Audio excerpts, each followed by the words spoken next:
Wir tauchen wieder ein in die Schönheit des katholischen Glaubens. Heute möchte ich von einem Schock sprechen, den man seinen oder fremden Kindern unbedingt vorenthalten sollte, den man vermeiden sollte. Wovon spreche ich? Grundsätzlich ist es ja so, dass Kinder zunächst einmal vollkommen abhängig sind von den Eltern. Also ohne Erwachsene kann ein Kind, vor allem ein Säugling, ja gar nicht leben.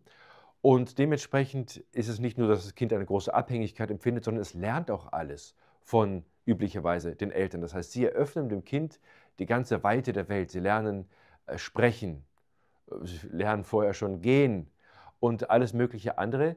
Im Grunde genommen schauen sie sich alles ab, schauen, was die große, weite Welt, die Erwachsenenwelt, vor allem eben die Eltern tun. Und das machen sie danach bis zu kleinen Scherzen und so weiter. Wir sehen also, das Kind bekommt die Tür zur Welt von den Eltern geöffnet. Und alles, was die Eltern sagen, alles, was sie machen, ist gut, wahr und richtig für das Kind. So sollte es natürlich auch sein, dass alles, was die Eltern tun und sagen, gut, wahr und richtig ist. Aber für das Kind ist es unumstößlich so. Es gibt ja auch diese Phase, wo die Kinder dann warum fragen, bis man keine Antwort mehr weiß, weil sie einfach alles aufsaugen. Sie möchten alles erfahren, alles wissen. Und dann kommt dieser eine Punkt, der für viele Kinder wahrscheinlich so ein unbewusstes Trauma darstellt, nämlich, dass sie merken, möglicherweise, was die Eltern sagen, hat in einem Punkt überhaupt nicht gestimmt. Ich meine jetzt nicht, dass sich die Eltern getäuscht haben oder dass sie einen Fehler gemacht haben, sondern sollte es vorkommen, dass Eltern ihr Kind belügen, dann ist das für das Kind ein großer Schock, ein Zusammenbruch. Es ist doch nicht alles wahr. Und es wird in das Herz des Kindes eingepflanzt, diese Skepsis, dieses Misstrauen. Dementsprechend rate ich sehr dazu, dass man Kindern niemals etwas Falsches sagt. Es gibt natürlich gewisse Situationen oder Umstände, in denen man dem Kind jetzt nicht reinen Wein einschenken kann, sondern vielleicht Dinge auch ein bisschen verschleiern muss. Das ist ganz klar. Aber was ich wirklich allen Eltern und allen Erwachsenen ans Herz legen möchte, sagt niemals die Unwahrheit zu Kindern.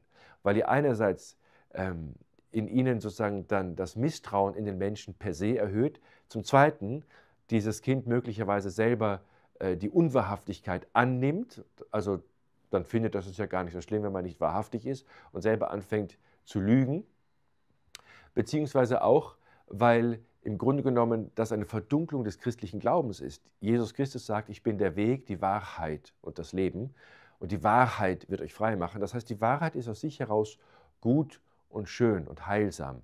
Wie gesagt, es gibt Situationen, Ausnahmefälle, da muss man nicht alles sozusagen voll und ganz darstellen, weil es vielleicht einen Schaden anrichten würde.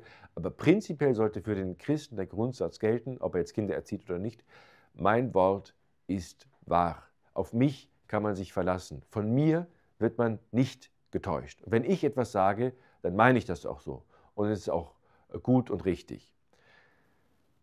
Das also möchte ich also vor allem hier den Eltern ans Herz legen, aber auch solchen, die es vielleicht werden wollen oder die überhaupt sich interessieren für das, was das christliche Leben ausmacht. Ich sagte ja schon, man muss auch wahrhaftig sein, wenn man keine Kinder hat. Aber vor allem bewahrt die Kleinen davor, diesen Schock zu erfahren, dieses Misstrauen ins Herz gesät zu bekommen und bemüht euch selber darum, dass man jedes Wort von euch stets und zu allen Zeiten für wahr halten darf, weil es wahr ist. Ansonsten wünsche ich euch noch einen schönen Tag. Abonniert diesen Kanal und bis zum nächsten Mal.